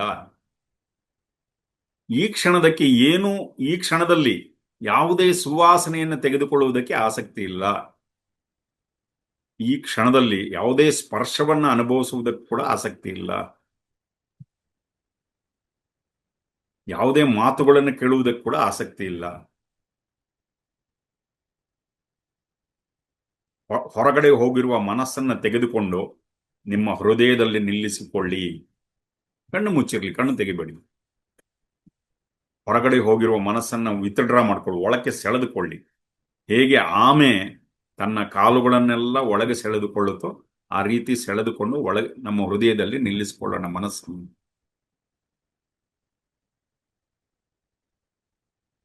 ದೀರ್ಘವಾದ ಉಸಿರು ತಗೊಳ್ಳಿ, ಹೊರಗೆ ಬಿಡಿ. ನಿಧಾನವಾಗಿ ಕಣ್ಣುಗಳನ್ನು ತೆರೆಯೋಣ. Slowly, gradually open voice. ಹೇಗಿದೆಯಪ್ಪ ಮನಸ್ಸು? ಶಾಂತ ಅನ್ನಿಸ್ತಾ? ಅರ್ಥ ಆಗ್ತಾ ಇದೆಯಲ್ಲ? ನೋಡಿ, ನಾವೇನ್ ಮಾಡಿದ್ವಿ, ಇಂದ್ರಿಯಗಳ ಮುಖಾಂತರ ಆಚೆ ಹೋಗ್ಬಿಟ್ಟಂತ ಮನಸ್ಸನ್ನ, ಆಚೆ ಕಡೆ ಸೀನರಿಯಲ್ಲಿ ಸಿಕ್ಕಾಕೊಂಡಂತ ಮನಸ್ಸನ್ನ ಕಣ್ಣು ಮುಚ್ಕೊಂಡು ಒಳಗೆ ತೆಗೆದುಕೊಂಡ್ಬಿಟ್ವಿ. ಒಳಗೆ ತೆಗೆದುಕೊಂಡು ಈ ಕ್ಷಣದಲ್ಲಿ ನೋಡುವುದಕ್ಕೆ ಆಸಕ್ತಿ ಇಲ್ಲ, ಕೇಳುವುದಕ್ಕೆ ಆಸಕ್ತಿ ಇಲ್ಲ, ಮಾತನಾಡೋದಕ್ಕೆ ಆಸಕ್ತಿ ಇಲ್ಲ, ರುಚಿ ನೋಡಲು ಆಸಕ್ತಿ ಇಲ್ಲ. ಇಂದ್ರಿಯಗಳನ್ನೆಲ್ಲ ಒಳಕ್ಕೆ ಸೆಳ್ಕೊಂಡು ನಮ್ಮೊಳಗೆ ನಾವು, ಇದೇ yoga. Yoga is what? Withdrawing all your senses. ಎಲ್ಲ ಇಂದ್ರಿಯಗಳನ್ನು ಒಳಕ್ಕೆ ತೆಗೆದುಕೊಂಡು ಹೃದಯದಲ್ಲಿ ಕುಳಿತುಕೊಳ್ಳುವುದು. ದ್ರಷ್ಟು ಸ್ವರೂಪೇ ಅವಸ್ಥಾನಂ. ಒಳಗಡೆ ದ್ರಷ್ಟು ಇದಾನಲ್ಲ, ಆ ದ್ರಷ್ಟುವಿನಲ್ಲಿ, ಆ ಸ್ವರೂಪದಲ್ಲಿ ಕುಳಿತುಕೊಳ್ಳೋದು. Abiding in the nature of the seer is yoga. ಆ ದ್ರಷ್ಟು, ಒಳಗಡೆ ದ್ರಷ್ಟು, ಆ ಆತ್ಮನಲ್ಲಿ ಕುಳಿತುಕೊಳ್ಳೋದಿದೆಯಲ್ಲ, ಅದನ್ನೇ ಯೋಗ ಅಂತ ಕರೀತಾರೆ. ಯಾವಾಗ ನಮಗೆ ಒಂದೊಂದ್ಸರಿ ಫಾರ್ ನೋ ರೀಸನ್ ತುಂಬಾ ಸಂತೋಷ ಅನ್ಸುತ್ತೆ, ಒಂಥರ ಆನಂದ ಅನ್ಸುತ್ತೆ ಜೀವನದಲ್ಲಿ, ಗೊತ್ತಿಲ್ದೇನೋ ಯಾವಾಗ್ಲೂ ಅನ್ಸುತ್ತೆ, ಆವಾಗ ನಾವು ಆತ್ಮನಲ್ಲಿ ನೆಲೆಸಿದ್ದೇವೆ ಅಂತ ಅರ್ಥ. ಆ ಕ್ಷಣದಲ್ಲಿ ಯಾವಾಗ ನೀವು ತುಂಬಾ ಸಂತೋಷವಾಗಿದ್ದೀರಾ, ತುಂಬಾ ಆನಂದವಾಗಿದ್ದೀರಾ, ಆ ಕ್ಷಣಗಳಿದೆ ನೋಡಿ, ನಮ್ಮ ದ್ರಷ್ಟುವಿನಲ್ಲಿ ಅಲ್ಲಿ ನಾವು ನಮ್ಮನ್ನ ಸ್ಥಿತನಾಗಿ ಮಾಡ್ಕೊಂಡಿದ್ದೀವಿ ನಾವು. ಬೇರೆ ಸಮಯದಲ್ಲಿ ಮನಸ್ಸು ಆಚೆ ಕಡೆ ಹೋಗ್ಬಿಟ್ಟಿರುತ್ತೆ, ಅಲ್ಲಿ ಇಲ್ಲಿ ಸಿಕ್ಕಾಕೊಂಡಿರುತ್ತೆ. ಸೊ ಈ ಮನಸ್ಸಿನ ಈ ವೃತ್ತಿಗಳಲ್ಲಿ ಸಿಕ್ಕಾಕೊಂಡ್ಬಿಡುತ್ತೆ. ಯಾವುದು ಈ ವೃತ್ತಿಗಳು? ಅದನ್ನ ಇವಾಗ ಒಳಗಡೆ ತಗೊಂಡು ಹೋಗ್ತಾರೆ. ಕೇಳಿಸ್ಕೊತಾ ಇದ್ದೀರಾ? All with me? Yeah. So ಅದರೊಳಗೆ ತೆಗೆದುಕೊಂಡು ಹೋಗ್ತಾರೆ ಇವಾಗ. ಯಾವುದು ವೃತ್ತಿಗಳು? ವೃತ್ತಯ ಪಂಚತಯ್ಯ ಕ್ಲಿಷ್ಟ ಅಕ್ಲಿಷ್ಟ. 5 ರೀತಿಯಾದ ವೃತ್ತಿಗಳಿದೆ ಮನಸ್ಸಿಗೆ. ಇದು ಒಂದೊಂದ್ಸರಿ ನಮಗೆ ಸಮಸ್ಯೆ ಆಗಬಹುದು, ಸಮಸ್ಯೆ ಇಲ್ದಿರನೂ ಇರ್ಬೋದು. ಆ ರೀತಿಯಾದ ವೃತ್ತಿಗಳು ನಮಗೆ ನೋವನ್ನು ಕೊಡಬಹುದು, ನೋವು ಕೊಡದಿರ ಇರ್ಬೋದು. 5 ರೀತಿಯಾದ ವೃತ್ತಿಗಳಿದೆ ಈ ಮನಸ್ಸು ಆಚೆ ಕಡೆ ಹೋಗಿಸಕೊಂಬುದು. ಯಾವುದಪ್ಪ ಈ ವೃತ್ತಿಗಳು? ಅದನ್ನ ಇವಾಗ ಎಕ್ಸ್ಪ್ಲೈನ್ ಮಾಡ್ಕೊಂತ ಬರ್ತಾ ಇದೆ. ಪ್ರಮಾಣ, ವಿಪರ್ಯಾಯ, ವಿಕಲ್ಪ, ನಿದ್ರಾ, ಸ್ಮೃತಯ. ಮೊದಲನೇದು ಯಾವುದು? ಪ್ರಮಾಣ. ಎರಡನೇದು ವಿಪರ್ಯಾಯ. ಮೂರನೇದು ವಿಕಲ್ಪ, ನಿದ್ರಾ, ಸ್ಮೃತಯ. ಏನಪ್ಪ ಪ್ರಮಾಣ? ಈ 5 ಒಂದೊಂದೇ ನೋಡ್ಕೊಂಬರೋಣ. ಪ್ರಮಾಣ ಅಂದ್ರೆ ಏನು? ಪ್ರಮಾಣ ಅಂದ್ರೆ ಎಲ್ಲಕ್ಕೂ ಸಾಕ್ಷಿ ಕೇಳೋದು. ಮನಸ್ಸು ಎಲ್ಲಕ್ಕೂ ಅದು ಇದು ಇದು ಇದು ರೈಟಾ ರಾಂಗ ಇದಕ್ಕೆ ಸಾಕ್ಷಿ ಕೊಡು. ಪ್ರತಿಯೊಂದಕ್ಕೂ ಏನೇನು ತಾನು ಅರ್ಥ ಮಾಡ್ಕೊಳುತ್ತೋ ಅದಕ್ಕೆ ಪ್ರಮಾಣ ಬೇಕು, ಅದಕ್ಕೆ ಸಾಕ್ಷಿ ಬೇಕು. ಏನೇ ಯಾವುದೇ ಒಂದು ವಿಷಯವನ್ನು ಅರ್ಥ ಮಾಡ್ಕೊಳ್ಳಕ್ಕೆ ಅದಕ್ಕೆ ಪ್ರಮಾಣ ಬೇಕು. ಇದು ಮೊದಲನೇದು ವೃತ್ತಿ. ಎರಡನೇ ವೃತ್ತಿ, ಯಾವುದು ಹೇಗಿದೆಯೋ ಆಗ ಅರ್ಥ ಮಾಡ್ಕೊಳ್ಳಲ್ಲ. ವಾಸ್ತವ ಹೇಗಿದೆಯೋ ಆಗ ಅರ್ಥ ಮಾಡ್ಕೊಳ್ಳಲ್ಲ, ಬೇರೆ ತರ ಅರ್ಥ ಮಾಡ್ಕೊಳ್ಳೋದು. ಯಾವ್ದು ಹೇಗಿದೆಯೋ ಹಾಗೆ ಅರ್ಥ ಮಾಡ್ಕೊಂಡ್ರೆ ತೊಂದರೆ ಬರಲ್ಲ. ಅರ್ಥ ಆಗ್ತಿದೆಯಲ್ಲ? ಯಾವ್ದು ಹೇಗಿದೆಯೋ ಹಾಗೆ ಮಾಡ್ಕೊಳ್ತೀರಾ, ಇನ್ಯಾವುದೋ ಬೇರೆ ತರ ಅರ್ಥ ಮಾಡ್ಕೊಳ್ಳೋದು. ಇದಕ್ಕೆ ವಿಪರ್ಯಾಯ ಅಂತ ಕರೀತೀವಿ. ಮೂರನೇದೇನಪ್ಪ? ಮನಸ್ಸಿನ ವೃತ್ತಿ ವಿಕಲ್ಪ. ವಿಕಲ್ಪ ಅಂದ್ರೆ ಏನು? ಅಲ್ಲಿ ಏನೋ ನಡೀತಾ ಇರುತ್ತೆ, ವಾಸ್ತವ ಬೇರೆ ಇರುತ್ತೆ, ಇಲ್ಲೇನೋ ಇಮ್ಯಾಜಿನೇಷನ್ ಮಾಡ್ಕೊಳ್ಳೋದು. ಅವು ಯಾರೋ ಇಬ್ರು ಸೇರ್ಕೊಂಡು ಮಾತಾಡ್ತಾ ಇರ್ತಾರೆ, ಅವ್ರು ನನ್ನ ಬಗ್ಗೆನೇ ಅವರು ಮಧ್ಯದಲ್ಲಿ ಒಂದ್ಸರಿ ನಮ್ಮ ಕಡೆ ತಿರುಗಿ ನಕ್ಬಿಟ್ಟು ಮಾತಾಡಿರ್ತಾರೆ. ನಾವು ನನ್ನ ಬಗ್ಗೆನೇ ಮಾತಾಡ್ತಾ ಇದ್ದಾರೆ. ಯಾರಿಗೆ ಸಮಯ ಇದೆ ನಮ್ಮ ಬಗ್ಗೆ ಮಾತಾಡಕ್ಕೆ? ಅವ್ರೇನು 28 ತಲೆನೋ ಅವ್ರ ಬಗ್ಗೆ ಅವ್ರು ಮಾತಾಡ್ಕೋತಾ ಇರ್ತಾರೆ. ನಾವು ಅನ್ಕೊಳ್ಳೋದೇನೋ ನಮ್ಮ ಬಗ್ಗೆ. ನೋಡಿ, ದಿಸ್ ಇಸ್ ಇಮ್ಯಾಜಿನೇಷನ್, ಕಲ್ಪನೆ ಮಾಡ್ಕೊಳ್ಳೋದು. ಯಾವುದು ಇಲ್ವೋ ಅದು ಇದೆ ಅಂತ ಭಾವಿಸೋದು, ಕಲ್ಪನೆ ಮಾಡ್ಕೊಳ್ಳೋದು. ಇದು ಮೂರನೇ ವೃತ್ತಿ. ನಾಲ್ಕನೇದು ನಿದ್ರೆ, ಸ್ಲೀಪ್. ಐದನೇದು ಮೆಮೊರಿ. ಈ 5 ವೃತ್ತಿಗಳ ಬಗ್ಗೆ ಹೇಳ್ಕೊಂಡು ಹೋಗ್ತಾರೆ. ಓಕೆ, ಕೇಳಿಸ್ಕೊತಾ ಇದ್ದೀರಾ? ಇವಾಗ ಫಸ್ಟ್ ಏನ್ ಮಾಡೋಣ, ಮೊದಲನೇ ವೃತ್ತಿಯ ಬಗ್ಗೆ ನೋಡೋಣ. ಮೊದಲನೇ ವೃತ್ತಿ ಯಾವುದು? ಪ್ರಮಾಣ. ಪ್ರತ್ಯಕ್ಷ, ಅನುಮಾನ, ಆಗಮ ಪ್ರಮಾಣಾನಿ. ಇದರಲ್ಲಿ 3 ಪ್ರಮಾಣಗಳಿದೆ. ಪ್ರಮಾಣದ ಕೆಳಗೆ ತಗೊಂಡಾಗ ಮನಸ್ಸಿನ ವೃತ್ತಿ ಮೊದಲನೇದು ಯಾವುದು? ಪ್ರಮಾಣ. ಪ್ರತ್ಯಕ್ಷ, ಅನುಮಾನ, ಆಗಮ ಪ್ರಮಾಣಾನಿ. ಪ್ರತಿಯೊಂದಕ್ಕೂ ಪ್ರೂಫ್ ಕೇಳ್ತೀವಲ್ಲ, ಪ್ರತ್ಯಕ್ಷವಾಗಿ ಕೇಳ್ತೀವಿ ನಾವು. ಡೈರೆಕ್ಟ್ ನಮಗೆ ಅನುಭವ ಆಗ್ಬೇಕು. ನನಗೆ ಅನುಭವ ಆಗಿಲ್ಲ ರೀ, ಅದು ನಾನು ನಂಬಲ್ಲ. I have to experience, then only I believe it. ನಮ್ಮ ಮನಸ್ಸು ಪ್ರತಿಯೊಂದಕ್ಕೂ ಡೈರೆಕ್ಟ್ ಆಗಿ ಎಕ್ಸ್ಪೀರಿಯನ್ಸ್ ಕೇಳುತ್ತೆ. ಘನವಾದ ಒಂದು ಎಕ್ಸ್ಪೀರಿಯನ್ಸ್, ಕರೆಕ್ಟ್ ಅಲ್ವಾ? ನನಗೇನು ಅನಿಸ್ಲಿಲ್ಲಪ್ಪ, ಯಾರೋ ಒಬ್ರು ಬಂದು ಅವ್ರ ಎಕ್ಸ್ಪೀರಿಯನ್ಸ್ ಹೇಳ್ತಾರೆ, ನನಗೇನು ಅನಿಸ್ಲಿಲ್ಲ ಅಂದ್ರೆ ಏನು? ಪ್ರತ್ಯಕ್ಷವಾದ ಪ್ರಮಾಣವನ್ನು ಕೇಳು. ಎರಡನೇದು ಯಾವುದು? ಅನುಮಾನ ಪ್ರಮಾಣ. ಏನೋ ಒಂದಾಗಿದೆ, ಓ ಈ ತರ ಆಗಿರ್ಬೋದು ಅಂತ. ಇವಾಗ ಬೆಟ್ಟದ ಮೇಲೆ ಎಲ್ಲೋ ಹೊಗೆ ಬರ್ತಾ ಇರುತ್ತೆ, ಓ ಅದಕ್ಕೆ ಬೆಂಕಿ ಬಿದ್ದಿದೆ, ಅದಕ್ಕೆ ಹೊಗೆ ಬಂದಿದೆ. ಅನುಮಾನ. ಬೆಂಕಿ ಇದ್ರೆ ತಾನೇ ಹೊಗೆ ಬರೋದು, ಸುಮ್ಮನೆ ಹೊಗೆ ಬರಲ್ವಲ್ಲ. ಸೊ ಈ ತರ ಅನುಮಾನ. ಬೆಂಕಿ ಕಣ್ಣು ಕಾಣಿಸ್ತಾ ಇಲ್ಲ, ಅಲ್ಲಿ ಹೊಗೆ ಬರ್ತಾ ಇರೋದ್ರಿಂದ ಓ ಬೆಂಕಿ ಇರೋದ್ರಿಂದ. ಯಾರೋ ಮುಖ ಒಂಥರ ಸಿಂಡರ್ಸ್ಕೊಂಡಿರ್ತಾರೆ, ಯಾರೋ ಸರಿಯಾಗಿ ಇವ್ರಿಗೆ ಎಲ್ಲೋ ಪೂಜೆ ಆಗಿರ್ಬೇಕು, ಅದಕ್ಕೆ ಈ ತರ ಮುಖ ಸಿಂಡರ್ಸ್ಕೊಂಡಿದೆ. ಅರ್ಥ ಆಗ್ತಾ ಇದೆಯಲ್ಲ? ಅಂದ್ರೆ ಏನು? ಒಂದು ಅನುಮಾನ. ಇದು ಹೀಗಾಗಿದೆ ಅಂದ್ರೆ ಅದ್ರ ಬಗ್ಗೆ ಅನುಮಾನ. ಇದು ಎರಡನೇದು, ಪ್ರಮಾಣದಲ್ಲಿ ಎರಡನೇದು. ಮೂರನೇದು ಆಗಮ ಪ್ರಮಾಣ. ಕೇಳಿಸ್ಕೊತಾ ಇದ್ದೀರಾ? Are you all with me? ಮೂರನೇದು ಆಗಮ ಪ್ರಮಾಣ. ಏನು? ಇದು ಹೀಗೆ ನಡೆದ್ರೆ ಇದು ಇದೆ ಅಂತ ಒಂದು ಶಾಸ್ತ್ರದಲ್ಲಿ ಬರ್ದಿರ್ತಾರೆ, ಒಂದು ಬುಕ್ಕಲ್ಲಿ ಬರ್ದಿರ್ತಾರೆ. ಇವಾಗ ಮೆಡಿಕಲ್ ಸ್ಟೋರ್ ಹೋದ್ರೆ ಅದರಲ್ಲಿ ಕೆಲವು ಡ್ರಗ್ಸ್ ಎಲ್ಲ ಇರುತ್ತೆ, ಪಾಯ್ಸನ್ ಅಂತ ಬರ್ದಿರ್ತಾರೆ. ಪಾಯ್ಸನ್ ಟೇಸ್ಟ್ ಯಾರು ನೋಡಿದಾರಪ್ಪ? ಪಾಯ್ಸನ್ ರುಚಿ ಯಾರು ನೋಡಿದ್ದಾರೆ? ಏನು ನಾನು ವಿಷ, ನನಗೆ ರುಚಿ ಗೊತ್ತಾದ್ರೆ ನಾನು ವಿಷ ಅಂತ ನಾನು ಪರಿಗಣಿಸ್ತೀನಿ ಅಂದ್ರೆ ಯಾರು ಇಡ್ತಾರೆ? ಎಷ್ಟೋ ಹಿಂದಿನ ಕಾಲದಲ್ಲಿ ಮಾಡಿದ್ದಾರೆ. ಸೈನೈಡ್ ರುಚಿ ಏನು ಅಂತ ಕಂಡುಹಿಡಿಯಕ್ಕೆ ಎಷ್ಟೋ ಜನ ದೇ ಹ್ಯಾವ್ ರಿಸ್ಕ್ಡ್ ದೇರ್ ಲೈಫ್. ಅವ್ರ ಜೀವನ ಅಡ್ಡ ಇಟ್ಟಿದ್ದಾರೆ. ಅವ್ರೇನ್ ಮಾಡಿದ್ದಾರೆ? ಸೈನೈಡ್ ಬಾಟಲ್ ಪಕ್ಕದಲ್ಲಿ ಇಟ್ಕೊಂಡು, ಪೇಪರ್ ಪೆನ್ ಇಟ್ಕೊಂಡು, ಅದು ರುಚಿ ತೆಗೆದು ನಾಲ್ಗೆ ಮೇಲೆ ಇಟ್ಕೊಂಡು, ಇನ್ನೇನು ಅದು ಏನ್ ರುಚಿ ಅಂತ ಬರೆಯೋಷ್ಟಲ್ಲ ಅವನಿಲ್ಲ. ತುಂಬಾ ಜನ ಸೈನೈಡ್ ರುಚಿ ಬಗ್ಗೆ ಮಾಡಕ್ ಹೋದ್ರು. ನನಗೆ ಆ ರುಚಿ ಗೊತ್ತಾದ್ರೆ ನಾನು ವಿಷ ಅಂತ ನಾನು ಯಾರಿಗ್ ಗೊತ್ತು? ಆದ್ರೆ ಅದ್ರ ಬಗ್ಗೆ ಬರ್ದಿದ್ದಾರೆ, ಆ ಬರ್ದಿರೋದನ್ನ ನಂಬೇಕು ನಾವು. ಇವಾಗ ಮೆಡಿಕಲ್ ಓದ್ತಾರಲ್ಲ, ಮೆಡಿಸಿನ್ ಓದ್ತಾರೆ ನೋಡಿ. ಮೆಡಿಸಿನ್ ಓದೋದವ್ರಿಗೆ ಮೆಟೀರಿಯಾ ಮೆಡಿಕಾ ಅಂತ ಇದೆ.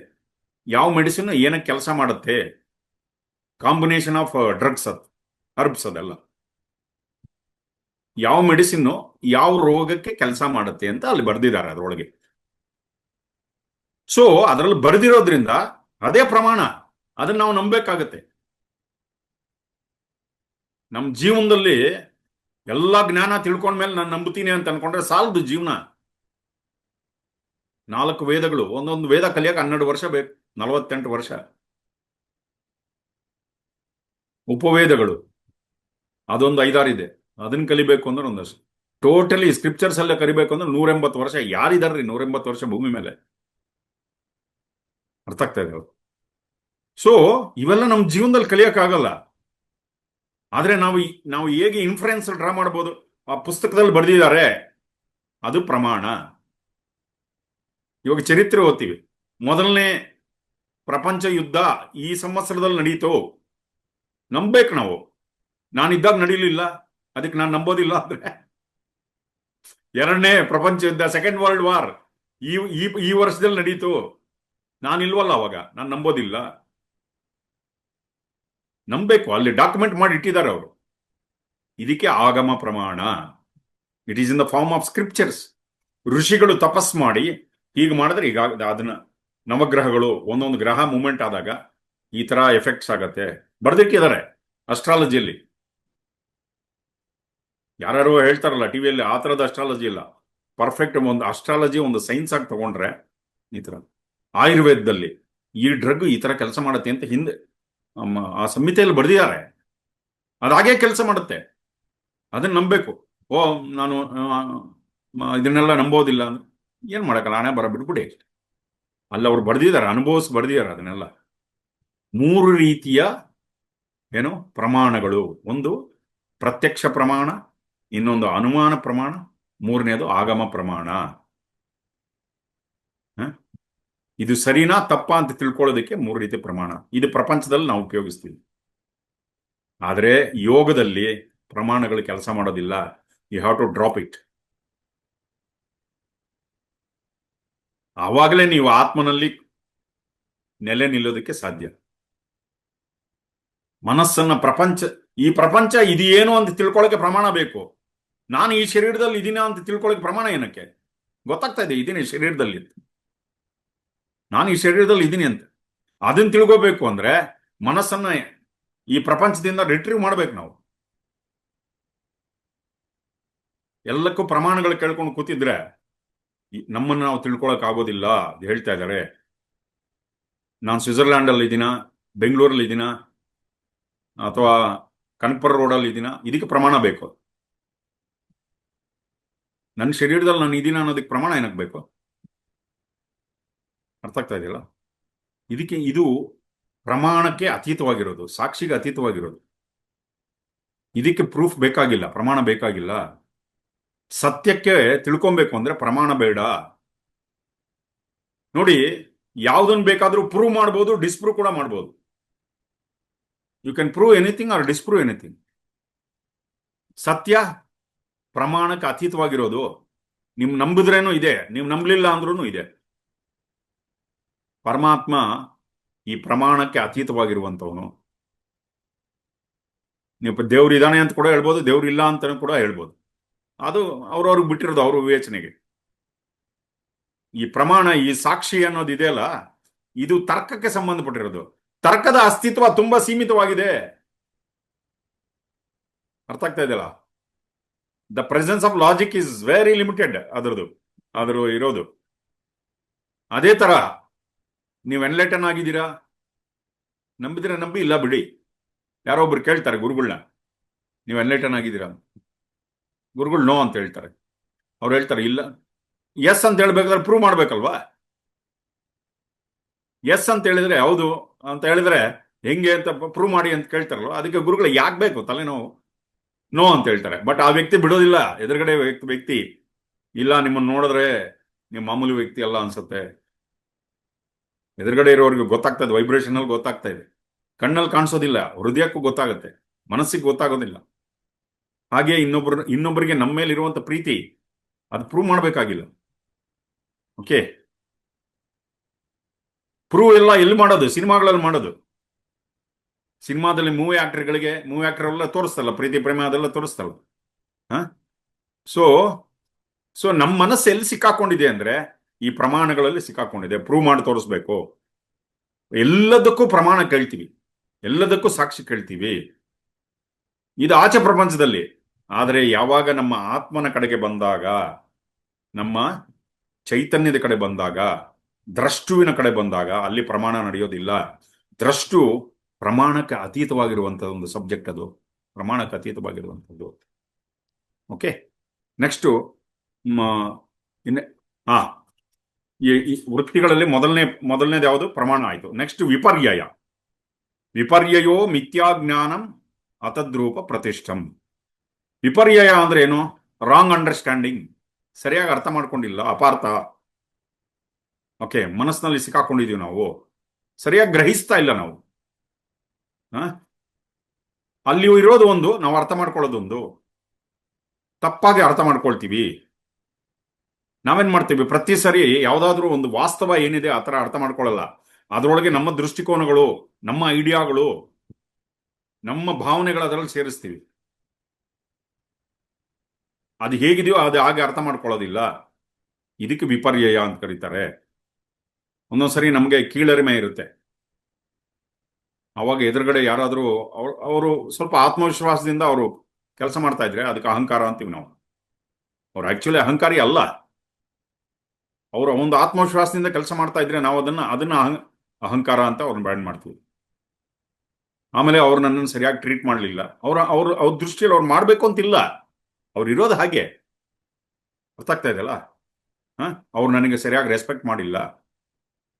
ಯಾಕೆ ಹೇಳಿ? ನಿಮ್ಮನ್ನು ನೀವು ರೆಸ್ಪೆಕ್ಟ್ ಮಾಡ್ಕೊಳ್ತಾ ಇಲ್ಲ, ಅದಕ್ಕೆ ರೆಸ್ಪೆಕ್ಟ್ ಅನ್ನೋದು ಗೊತ್ತಿಲ್ಲ. ಇದು ಹೇಳ್ತಾ ಇದ್ದಾರೆ ಗುರುಗಳು. ನಮ್ಮನ್ನು ನಾವು ರೆಸ್ಪೆಕ್ಟ್ ಮಾಡ್ಕೊಳ್ತಾ ಇದ್ರೆ ಇನ್ನೊಬ್ರು ನಮ್ಗೆ ಏನ್ ಮಾಡ್ಬೇಕು? ರೆಸ್ಪೆಕ್ಟ್ ಮಾಡ್ಬೇಕಾಗಿಲ್ಲ. ಇದಕ್ಕೆ ವಿಪರ್ಯಯ ಅಂತಾರೆ. ಅಲ್ಲಿ ಇರೋದು ಬೇರೆ, ನಾವು ಅಪಾರ್ಥ ಮಾಡ್ಕೊಂಡಿದೀವಿ ನಾವು. ಇದು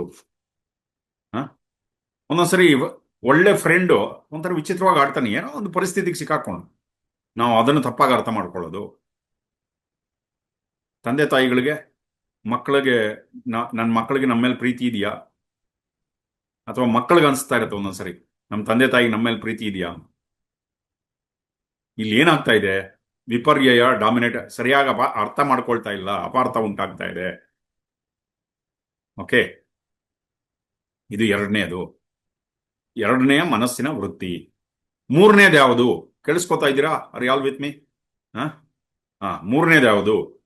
ಶಬ್ದ ಜ್ಞಾನಾನುಪಾತಿ ವಸ್ತು ಶೂನ್ಯೋ ವಿಕಲ್ಪ.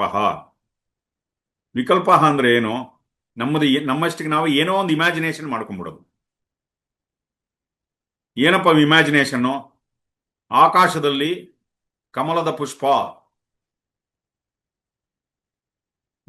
ಮೊಲಕ್ಕೆ ಕೊಂಬುಗಳಿದೆ, ಏನೇನು ಕುತ್ಕೊಂಡು ಕಲ್ಪನೆ ಮಾಡ್ಕೊಳ್ತಾರದು. ನಾನು ನಾಳೆ ಬೆಳಗ್ಗೆ 100 ಕೋಟಿ ಬಂದ್ಬಿಟ್ರೆ ನನ್ನ ಜೀವನ 100 ಕೋಟಿ ಬರೋದು ಓಕೆ. ನಾಳೆ ಬೆಳಗ್ಗೆ ಒಂದ್ ದಿವಸದಲ್ಲಿ ಹೆಂಗೆ ಸಾಧ್ಯ ರೀ? ನಾಳೆ ಬೆಳಗ್ಗೆನೆ ಕೊಂಬಿರೋದು ನಿಜ, ಮೊಲನೂ ನಿಜ. ಬಟ್ ಮೊಲದ ತಲೆಯಲ್ಲಿ ಕೊಂಬುಗಳಿರೋದು ಅದು ಕಲ್ಪನೆ. ಕಮಲದ ಪುಷ್ಪ ನಿಜ, ಆಕಾಶ ನಿಜ. ಆಕಾಶದಲ್ಲಿ ಕಮಲದ ಪುಷ್ಪ ಬರೋದು ಇದು ಕಲ್ಪನೆ. ಇದಕ್ಕೆ ವಿಕಲ್ಪ ಅಂತ ಹೇಳ್ತಾರೆ. ವಿಕಲ್ಪದಲ್ಲಿ ಎರಡು ರೀತಿ ಹೇಳ್ತಾರೆ. ಒಂದೊಂದ್ಸರಿ ನಮ್ಮ ಕುತ್ಕೊಂಡು ಹಗಲು ಕನಸು ಕಾಣ್ತಾ ಇರ್ತೀವಿ ನೋಡಿ. ಹಗಲು ಕನಸು ಕಾಣ್ತಾ ಇದ್ದಾಗ ಅವಾಗ ತುಂಬಾ ಚೆನ್ನಾಗಿರುತ್ತೆ. ಅದು ಒಂಥರ ಸಂತೋಷ ಕೊಡುತ್ತೆ. ಅದು ಒಂಥರ ಸುಖವನ್ನು ಕೊಡುವಂತ ಒಂದು ಫ್ಯಾಂಟಸಿ, ಕಲ್ಪನೆ. ಇನ್ನು ಕೆಲವು ಹಗಲುಗನಸು ಕಾಣ್ತಾ ಇರ್ತಾರೆ. ಯಾರೋ ಒಬ್ರು ವಾಕರ್ ಇಟ್ಕೊಂಡು ನಡ್ಕೊಂಡು, ಕೇಳಿಸ್ಕೊತಾ ಇದ್ದೀರಾ? Are all with me? ಯಾರೋ ಒಬ್ರು ವಾಕರ್ ಇಟ್ಕೊಂಡು ನಡ್ಕೊಂಡು ಹೋಗ್ತಾ ಇರ್ತಾರೆ ರೋಡಲ್ಲಿ. ಒಂದು ಕಾಲು ಮುರಿದೋಗಿರುತ್ತೆ. ನಾಳೆ ನನ್ನ ಕಾಲು ಮುರಿದೋಗ್ಬಿಟ್ರೆ, ನಾಳೆ ಆಕ್ಸಿಡೆಂಟ್ ಆಗೋದ್ರೆ, ಆತರ ಆಗಲ್ಲ. ಇಲ್ಲಿ ಕುತ್ಕೊಂಡು ಆತರ ಕಲ್ಪನೆ ಮಾಡ್ಕೊಳ್ಳೋದು. ಅರ್ಥ ಆಗ್ತಾ ಇದೆಯಲ್ಲ? ಸೊ ಬೇಡದೇ ಇರುವಂತಹ ಭಯಗಳು ಮನಸ್ಸಿನಲ್ಲಿ, ಅಥವಾ ಈ ಫ್ಯಾಂಟಸಿಗಳು, ಇದನ್ನೆಲ್ಲ ವಿಕಲ್ಪ ಅಂತ ಕರೀತೀವಿ. ಕುತ್ಕೊಂಡು ಬೇಡದೇ ಇರೋದನ್ನೆಲ್ಲ ಕಲ್ಪನೆ ಮಾಡ್ಕೊಳ್ತಾ ಇರೋದು, ತಲೆಯಲ್ಲಿ ಊಹಿಸ್ಕೊಳ್ತಾ ಇರೋದು, ಇದು ಹೀಗೆ. ಇದಕ್ಕೆ ವಿಕಲ್ಪ. ಅರ್ಥ ಆಗ್ತಾ ಇದೆಯಲ್ಲ? ಇದು ಯಾವ್ದಾಯ್ತು? ಪ್ರಮಾಣ ಆಯಿತು, ವಿಪರ್ಯಯ ಆಯಿತು, ವಿಕಲ್ಪ ಆಯಿತು. ನಾಲ್ಕನೇದು ಯಾವುದು? ನಿದ್ರೆ. ಅಭಾವ ಪ್ರತ್ಯಯ ಆಲಂಬನ ವೃತ್ತಿ ನಿದ್ರಾ. ನಿದ್ರೆಗೆ ಒಂದು ಕೊಟ್ಟಿರುವಂತ ವ್ಯಾಖ್ಯಾನ, ಅಭಾವ ಪ್ರತ್ಯಯ ಆಲಂಬನ ವೃತ್ತಿ ನಿದ್ರಾ. ನಿದ್ರೆಗೆ ನೋಡಿ, ಬಹುಶಃ ಯಾರು ನಿದ್ದೆಯನ್ನ ಈ ರೀತಿಯಾಗಿ ವರ್ಣಿಸಿಲ್ಲ ಅಂತ ಹೇಳ್ತಾರೆ ಗುರುಗಳು. ಈ ತರ ಡಿಫೈನ್ ಮಾಡಿಲ್ಲ. ಏನು? ಮನಸ್ಸಿನಲ್ಲಿ ಯಾವುದೇ ವಿಷಯ ವಸ್ತು ಇಲ್ಲದೆ ಇದ್ದಾಗ ಮನಸ್ಸು ನಿದ್ರೆಯ ಒಳಗೆ ಜಾರಿಕೊಳ್ಳುತ್ತೆ. When the mind has no content, it gets into a state called sleep. ಇದು ಮನಸ್ಸಿನ ಒಂದು ವೃತ್ತಿ. ಅರ್ಥ ಆಗ್ತಾ ಇದೆಯಲ್ಲ? ಮನಸ್ಸಿನಲ್ಲಿ ಯಾವುದೇ ಆಲೋಚನೆಗಳಿಲ್ಲದೆ ಇದ್ದಾಗ, ಯಾವುದೇ ಭಾವನೆಗಳಿಲ್ಲದೆ ಇದ್ದಾಗ, ನೀವು ಕುತ್ಕೊಂಡು ನಿದ್ದೆ ಹೋಗುವಾಗ ನೋಡಿ, ಏನಾದ್ರೂ ಆಳವಾದ ನಿದ್ದೆಯಲ್ಲಿ ಯಾವ್ದಾದ್ರು ಆಲೋಚನೆಗಳಿದೆಯಾ? ಇಲ್ಲ. ಆಳವಾದ ನಿದ್ದೆಯಲ್ಲಿ ಯಾವ್ದಾದ್ರು ಭಾವನೆಗಳಿದೆಯಾ? ಇಲ್ಲ. ಸುಷುಪ್ತಿ ಅಂತಾರೆ. ಏನಿಲ್ಲ. ಯಾವುದೇ ವಿಷಯವೂ ಇಲ್ಲದೆ ವಿಷಯ ರಾಹಿತ್ಯವಾದ ಒಂದು ಸ್ಥಿತಿ. ಇದಕ್ಕೆ ಅದಕ್ಕೂ ನಿದ್ದೆ ಅಂತ ಕರೀತಾರೆ. ಓಂ ನಮಃ ಶಿವಾಯ. ಸೊ 5ನೇದು ಯಾವುದು? ಅನುಭೂತ ವಿಷಯ ಪ್ರಮೋಷಾಹ ಸ್ಮೃತ್ಯ. ಸ್ಮೃತಿ. ಸ್ಮೃತಿ ಅಂದ್ರೆ ಏನು? ಮೆಮೊರಿ. ಯಾವುದನ್ನ ಮರೆಯಕ್ಕಾಗೋದಿಲ್ಲ ಅದು ಜ್ಞಾಪಕ ಬಾಧಿಸ್ತಾ ಇರುತ್ತೆ. ಒಳ್ಳೆ ಜ್ಞಾಪಕಗಳು ಇದೆ. ಒಂದೊಂದ್ಸರಿ ಅದ್ ನೆನ್ಸ್ಕೊಂಡಾಗ ನಾವು ಯಾವಾಗಲೂ ನೀವು ಯೂನಿವರ್ಸಿಟಿ ಗೋಲ್ಡ್ ಮೆಡಲ್ ತಗೊಂಡ್ರಿ ಅಥವಾ ಯಾವುದೋ ಮಧುರವಾದ ಕ್ಷಣಗಳು ನೆನೆಸ್ಕೊಂಡಾಗ ಅವಾಗ ತುಂಬಾ ಆನಂದ ಆಗ್ತಿರತ್ತೆ. ಕೆಲವೆಲ್ಲ ನಾವು ಮನಸ್ಸಿನಲ್ಲಿ ಜ್ಞಾಪಕ ಇಟ್ಕೊಳ್ಳಲ್ಲ, ಮನಸ್ಸು ಅದನ್ನ ಹಿಡಿದಿಟ್ಕೊಳ್ಳಲ್ಲ. ಜ್ಞಾಪಕ ಬೆಳಗ್ಗೆ ಎದ್ದು ಅಲ್ಲುಜ್ತೀವಿ, ಅದನ್ನ ಜ್ಞಾಪಕನ ಇಟ್ಕೊಳ್ತೀವಿ. ಇವತ್ತು ಬೆಳಗ್ಗೆ ಏನ್ ಟಿಫನ್ ಮಾಡಿದ್ವಿ ಅದು ಜ್ಞಾಪಕ ಇಟ್ಕೊಂಡಿದೀವ, ಸ್ನಾನ ಮಾಡಿ ಜ್ಞಾಪಕ ಇಟ್ಕೊಂಡಿರ್ತೀವ. ಇವೆಲ್ಲ ಮನಸ್ಸಿನಲ್ಲಿ ಮುದ್ರೆ ಆಗೋದಿಲ್ಲ, ನಮ್ಮ ಮನಸ್ಸಿನ ಇದ್ರ ಮೇಲೆ ಮುದ್ರೆ ಆಗೋದಿಲ್ಲ. ಏನೋ ನಿನ್ನೆ ಏನ್ ಟಿಫನ್ ಮಾಡಿದ್ವಿ ಅದು ಜ್ಞಾಪಕ ಇದೆಯಾ? ಒಂದ್ ವಾರದಿಂದ ಏನ್ ತಿಂದ್ವಿ ಜ್ಞಾಪಕ ಇದೆಯಾ? ಒಂದ್ ತಿಂಗಳಿಂದ ಯಾವ ಬಟ್ಟೆ ಹಾಕೊಂಡಿದ್ವಿ ಅದು ಜ್ಞಾಪಕ ಇದೆಯಾ? ಇಲ್ಲ. ಅವೆಲ್ಲ ಅಷ್ಟು ಇಂಪಾರ್ಟೆಂಟ್ ಅಲ್ಲ, ಅದಕ್ಕೆ ಜ್ಞಾಪಕ ಇಟ್ಕೊಳ್ತಾ ಇಲ್ಲ. ಅರ್ಥ ಆಗ್ತಾ ಇದೆಯಲ್ಲ? ಕೇಳಿಸ್ಕೊತಾ ಇದೀರಲ್ಲ? ಅಷ್ಟು ಇಂಪಾರ್ಟೆಂಟ್ ಅಲ್ಲ, ಅದಕ್ಕೆ ಜ್ಞಾಪಕ ಇಟ್ಕೊಳ್ತಾ ಇಲ್ಲ. ಯಾವುದು ಮನಸ್ಸಿಗೆ ಸುಖವನ್ನು ಉಂಟು ಮಾಡುತ್ತೆ, ಯಾವುದು ಮನಸ್ಸಿಗೆ ದುಃಖವನ್ನು ಉಂಟು ಮಾಡುತ್ತೆ, ಇದನ್ನು ಹಿಡಿದಿಟ್ಕೊಳ್ಳುತ್ತೆ. ಮೆಮೊರಿಯಲ್ಲಿ ಇರೋದು ಏನ್ ಗೊತ್ತಾ? ನಮ್ಮ ಜ್ಞಾಪಕದಲ್ಲಿ that which creates pleasure or pain, we hold on to it. ಅದನ್ನು ಹಿಡಿದಿಟ್ಕೊಳ್ತೀವಿ. ಆ ಅನುಭವವನ್ನ ನಾವು ಲೆಟ್ ಗೋ ಅಂದ್ರೆ ಬಿಡಕ್ ಆಗ್ತಾ ಇಲ್ಲ ನಮ್ಮ ಕೈಯಲ್ಲಿ. ಅದು ಮೆಮೊರಿಯಲ್ಲಿ ಅಂದ್ರೆ ಜ್ಞಾಪಕದಲ್ಲಿ ಇರುತ್ತೆ. ಒಳ್ಳೆಯ ಅನುಭವಗಳು, ಪ್ಲೆಸೆಂಟ್ ಎಕ್ಸ್ಪೀರಿಯನ್ಸಸ್, ಅದರಿಂದ ರಾಗ ಉಂಟಾಗತ್ತೆ. ಅನ್ಪ್ಲೆಸೆಂಟ್ ಎಕ್ಸ್ಪೀರಿಯನ್ಸಸ್ ಅಂದ್ರೆ ಅಸಹ್ಯಕರವಾದ ಕೆಲವು ಅನುಭವಗಳು ಉಂಟಾಗಿರುತ್ತೆ ಜೀವನದಲ್ಲಿ, ಅದರಿಂದ ದ್ವೇಷ ಉಂಟಾಗತ್ತೆ. ಮನಸ್ಸಿನಲ್ಲಿ ಒಂದು ರೀತಿಯ ಟ್ರೌಮಾ, ಒಂದು ಭಯದ ವಾತಾವರಣ ಉಂಟಾಗತ್ತೆ ಮನಸ್ಸಿನಲ್ಲಿ. ಅರ್ಥ ಆಗ್ತಾ ಇದೆಯಲ್ಲ? ಫಿಯರ್, ಭಯ, ಇವೆಲ್ಲ ಜ್ಞಾಪಕದಲ್ಲಿ ಮುದ್ರಿತವಾಗಿರುತ್ತೆ. ಅರ್ಥ ಆಗ್ತಾ ಇದ್ರ? ನೋಡಿ, ಈ 5 ವೃತ್ತಿಗಳ ಬಗ್ಗೆ ಇವಾಗ ಹೇಳ್ತಾ ಇದ್ದಾರೆ. ಯಾವುದು? ಪ್ರಮಾಣ, ವಿಪರ್ಯಯ, ವಿಕಲ್ಪ, ನಿದ್ರಾ ಮತ್ತೆ ಸ್ಮೃತಿ. ಈ 5 ವಿಕಲ್ಪಗಳಿಂದ ಮನಸ್ಸು ಆಚೆ ಹೊರಟೋಗುತ್ತೆ. ಈ 5 ವಿಕಲ್ಪಗಳ ಮೇಲೆ ನಮ್ಮ ಕಂಟ್ರೋಲ್ ಇದ್ರೆ ಅವಾಗ ನಾವು ಮತ್ತೆ ಬಂದು ಆತ್ಮನಲ್ಲಿ ನೆಲೆ ನಿಲ್ತೀವಿ. ಇಲ್ಲಾಂದ್ರೆ ಬೆಳಗ್ಗೆ ಎದ್ದ ತಕ್ಷಣ ಅವಾಗ ಧ್ಯಾನ ಆಗೋದಿಲ್ಲ. ಇದರಲ್ಲಿ ಸಿಕ್ಕಾಕೊಂಡ್ರೆ, ಈ 5 ವಿಕಲ್ಪಗಳಲ್ಲಿ, ಈ 5 ವೃತ್ತಿಗಳಲ್ಲಿ ಸಿಕ್ಕಾಕೊಂಡ್ಬಿಟ್ರೆ ಧ್ಯಾನ ಆಗೋದಿಲ್ಲ ಅಂತ ಹೇಳಿದ. ದಟ್ ಈಸ್ ನಾಟ್ ಮೆಡಿಟೇಷನ್, ಅದು ಯೋಗ ಅಲ್ಲ. ಇದರಲ್ಲಿ ಸಿಕ್ಕಾಕೊಂಡ್ರೆ, ಯಾಕಂದ್ರೆ ಸಿಕ್ಕಾಕೊಂಡಿರೋದು ನಾವು, ಪ್ರಪಂಚ ಅಲ್ಲ. ನಾವು ಎಲ್ಲರನ್ನು ಬ್ರ್ಯಾಂಡ್ ಮಾಡಿ ಇವ್ರು ಹೀಗೆ ಅಂತ ಬ್ರ್ಯಾಂಡ್ ಮಾಡ್ತಾ ಇದೀವಿ. ಈ ಪ್ರಪಂಚ ಏನ್ ಗೊತ್ತಾ? ದ್ರವ ರೂಪದ ರೀತಿಯಲ್ಲಿ ಎಲ್ಲ ಓಡ್ತಾ ಇದೆ. ಇಲ್ಲಿ ಯಾವುದು ಶಾಶ್ವತವಾಗಿ ಫಿಕ್ಸ್ಡ್ ಆಗಿ ಇಲ್ಲ. Everything is moving. ಎಲ್ಲ ದ್ರವ ರೂಪದ ಅಂದ್ರೆ ನಡೀತಾ ಇದೆ ಇಲ್ಲಿ. ಯಾವುದೇ ಒಬ್ಬ ವ್ಯಕ್ತಿಯನ್ನ ನೀವು ಒಳ್ಳೆಯವನು ಅಂತ ಹೇಳ್ತೀರಾ, ನಾಳೆ ಅವನು ಕೆಟ್ಟವನಾಗ್ಬೋದು. ಅವನು ಕೆಟ್ಟವನು ಅಂತ ಹೇಳಿರ್ತೀವಿ, ಅವನು ಬದಲಾಯಿಸಿರ್ಬೋದು. ನಾವು ಏನು ಬ್ರ್ಯಾಂಡ್ ಮಾಡಿರ್ತೀವೋ ಅದು, this world is full of possibilities ಅಂತ ಹೇಳ್ತಾರೆ ಗುರುಗಳು. ಅರ್ಥ ಆಗ್ತಾ ಇದೆಯಲ್ಲ? The whole world is A field of all possibilities. ಈ ಪೂರ್ತಿ ಪ್ರಪಂಚ ಏನ್ ಬೇಕಾದ್ರೂ ಆಗ್ಬೋದು. ಇಲ್ಲಿ ಯಾವ ಕ್ಷಣ ಏನ್ ಬೇಕಾದ್ರೂ ಆಗ್ಬೋದು. ಆದ್ರೆ ನಮ್ಮ ಮನಸ್ಸು ಏನಾಗುತ್ತೆ? ಇವ್ರು ಹೀಗೆ ಅಂತ ಫಿಕ್ಸ್ ಮಾಡ್ತಾ ಇದೀವಿ ನಾವು. ಯಾವುದರಿಂದ? ಪ್ರಮಾಣದಿಂದ, ರಾಂಗ್ ಅಂಡರ್ಸ್ಟ್ಯಾಂಡಿಂಗ್ ಅಂದ್ರೆ ವಿಪರ್ಯಯದಿಂದ, ಇಮ್ಯಾಜಿನೇಷನ್ ವಿಕಲ್ಪದಿಂದ. ನಿದ್ರೆಯನ್ನು ಅಷ್ಟು ತೊಂದರೆ ಕೊಡಲ್ಲ ನಮ್ಗೆ. ಜ್ಞಾಪಕದಿಂದ. ಈ ವೃತ್ತಿಗಳು ಒಂದೊಂದ್ಸರಿ ನಮಗೆ ಒಳ್ಳೆಯ ಅನುಭವನೂ ಕೊಡುತ್ತೆ. ಅದಕ್ಕೆ ಕ್ಲಿಷ್ಟ ಅಕ್ಲಿಷ್ಟ ವೃತ್ತಯ, ಕ್ಲಿಷ್ಟ ಅಕ್ಲಿಷ್ಟ. ಜಾಸ್ತಿ ನಿದ್ದೆ ಮಾಡಿದ್ರು ಕಷ್ಟನೇ, ಕಡಿಮೆ ನಿದ್ದೆ ಮಾಡಿದ್ರೆ ರೆಸ್ಟ್ ಸಿಗತ್ತೆ, ಸಮಸ್ಯೆ ಇಲ್ಲ. ಹೆಚ್ಚಿಗೆ ನಿದ್ದೆ ಮಾಡಿದ್ರೆ ಸಮಸ್ಯೆ ಉಂಟಾಗುತ್ತೆ. ಅರ್ಥ ಆಗ್ತಾ ಇದೆಯಲ್ಲ? ಸೊ ಅದನ್ನ ಒಂದೊಂದು ಹೇಳ್ಕೊಂಡ್ ಬರ್ತಾ ಇದ್ದಾರೆ. ಒಂದೊಂದ್ಸರಿ ಜ್ಞಾಪಕ ಇಟ್ಕೊಂಡ್ರು ಕಷ್ಟ, ಇಟ್ಕೊಳ್ದಿರೋದ್ರು ಕಷ್ಟನೇ. ಸೊ ಈ 5 ವೃತ್ತಿಗಳಿದೆಯಲ್ಲ, ಈ 5 ವೃತ್ತಿಗಳು ಸೊ ಒಂದೊಂದ್ಸರಿ ಕಷ್ಟ ಕೊಡುತ್ತೆ, ಒಂದೊಂದ್ಸರಿ ಕಷ್ಟ ಕೊಡೋದಿಲ್ಲ. ಪ್ರತಿಯೊಬ್ಬರು ಇದ್ರ ಮೂಲಕ ಹಾದು ಹೋಗ್ತಾರೆ. ಇದ್ರ ಮೇಲೆ ಒಂದು ನಿಯಂತ್ರಣ ಇಟ್ಕೊಬೇಕು. ಹೇಗೆ ನಿಯಂತ್ರಣ ಇಟ್ಕೊಳ್ಳೋದು, ಹೇಗೆ ಈ ವೃತ್ತಿಗಳ ಮೇಲೆ ನಾವು ಒಂದು ನಿಯಂತ್ರಣವನ್ನು ಸಾಧಿಸೋದು, ಅದರ ಬಗ್ಗೆ ಪತಂಜಲಿ ಮಹರ್ಷಿಗಳು ನಾಳೆ ಹೇಳ್ತಾರೆ. ಓಂ ನಮಃ. ಅರ್ಥ ಆಗ್ತಾ ಇದೆಯಲ್ಲ? ಇವತ್ತು ಈ 5 ವೃತ್ತಿಗಳನ್ನ ತಿಳ್ಕೊಂಡ್ವಿ. ಯಾವುದು? ಪ್ರಮಾಣ, ವಿಪರ್ಯಯ, ವಿಕಲ್ಪ, ನಿದ್ರಾ, ಸ್ಮೃತಿ. ಇದಿಷ್ಟು ಇವತ್ತು ತಿಳ್ಕೊಂಡ್ವಿ. ಇನ್ನೇನು ತಿಳ್ಕೊಂಡ್ವಿ ಇವತ್ತು? Modulations of the mind. ಇದಿಷ್ಟು ತಿಳ್ಕೊಂಡಿದ್ವಿ. ನಾಳೆ ನೋಡೋಣ. ಓಕೆ, ಅಲ್ಲಿವರೆಗೂ ಥ್ಯಾಂಕ್ ಯು ಫಾರ್ ಲಿಸನಿಂಗ್. ಜೈ ಗುರುದೇವ್. Very grateful to. ಓಂ ನಮಃ.